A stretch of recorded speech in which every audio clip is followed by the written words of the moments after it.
Lo indispensable es inútil, Franz Hinkelammert. Primera parte, caminando entre continentes y pensamientos.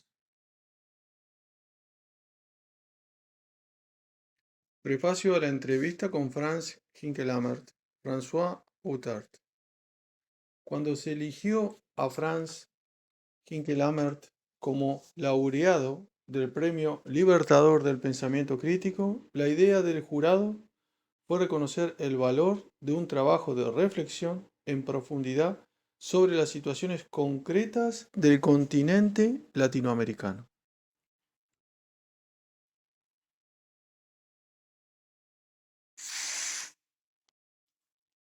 Muchas obras valiosas habían sido presentadas para el premio.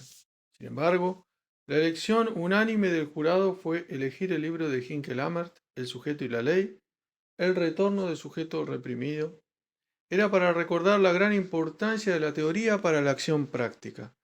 En un momento de transformaciones profundas en el continente latinoamericano, era muy importante demostrar que no bastaba realizar reformas prácticas, iniciativas concretas e integrarlas en una utopía social humanista. Esa fue la perspectiva desarrollada por Rosa Luxemburgo, que siempre insistió sobre la importancia de la teoría. El enfoque de Franz Hinkelammert se situó siempre en esta dirección. Él lo cumplió primero con un pensamiento filosófico sobre la realidad humana. Su perspectiva estaba ligada a la necesidad fundamental de defender la vida y dar predominio al sujeto oprimido.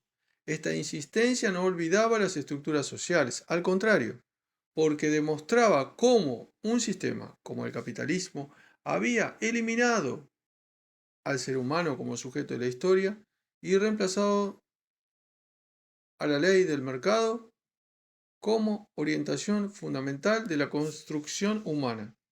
En este sentido, el sistema económico capitalista era, y es todavía, una fuente de muerte que contradice una filosofía de la vida que tiene que orientar el conjunto de las prácticas económicas, sociales y políticas.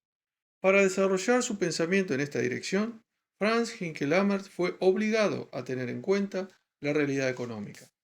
Bien convencido de que la producción de los bienes materiales y su organización son fundamentos esenciales en la construcción social, él analizó en detalle lo que significaba el sistema económico prevaleciente.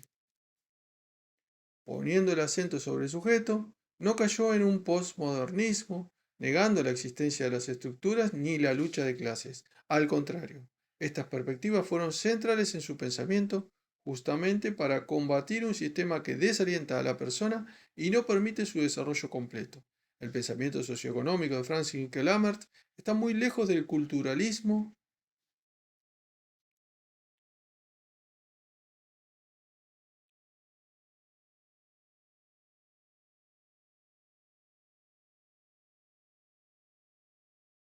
del personalismo o del posmodernismo y se inscribe en una perspectiva de análisis completa de la situación de los seres humanos en sus contextos sociales, económicos y culturales. Evidentemente, su crítica del modernismo es también muy fuerte y muy clara, porque precisamente esta corriente transmitió estructuras y valores destructivos del sujeto. No se trata del fin de los grandes relatos, sino de una reconstrucción permanente de ellos para servir de fondo teórico a las propuestas y políticas tanto de los movimientos sociales como de los poderes políticos. Franz Hinkelammert desarrolló también un pensamiento teológico en colaboración con varios teólogos de la liberación, en particular con Pablo Richard, cofundador del DEI, Departamento Ecuménico de Investigaciones.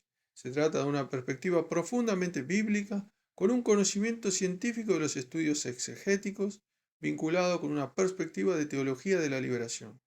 Esta última destinada, como toda teología, a elaborar un discurso sobre Dios, pero a partir del contexto concreto. Se desarrolló en América Latina desde finales de los años 60. Muy cercano a este pensamiento, él contribuyó a afirmar la base de análisis socioeconómicos y filosóficos del pensamiento teológico.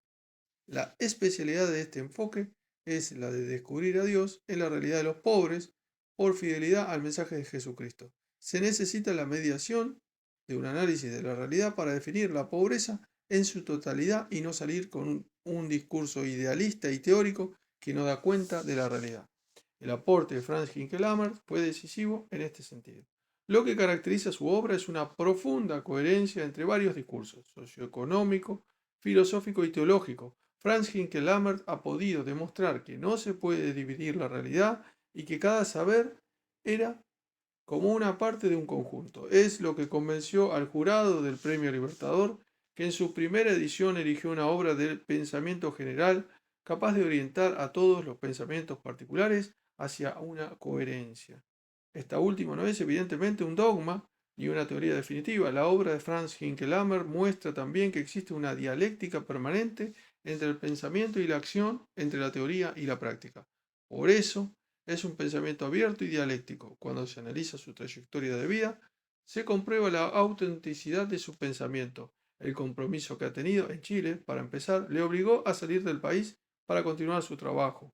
Cuando se instaló en Costa Rica y participó en la fundación del DEI, tuvo la posibilidad de extender a un nivel mucho más amplio el trabajo de reflexión y de formación.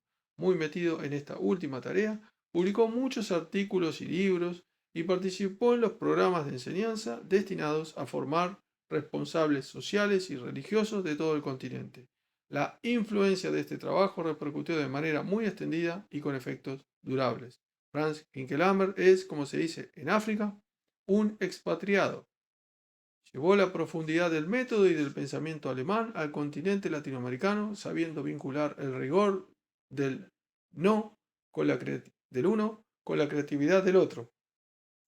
Por eso, él ha sido realmente un latinoamericano, fruto de una emigración voluntaria, llevando un saber y una metodología de larga tradición para aplicarla en el momento histórico de un continente que está pasando ahora de la resistencia a la construcción de alternativas. De ahí la importancia de su obra, tanto en el campo del pensamiento como en su aspecto didáctico y educativo. Caminando entre continentes y pensamientos. Entrevista con Lilia Solano. Presentación. Pretender resumir el aporte de un pensador de trayectoria amplia como Franz Hinckelammer es un cometido que rebasa las limitaciones de este libro. Las limitaciones imponen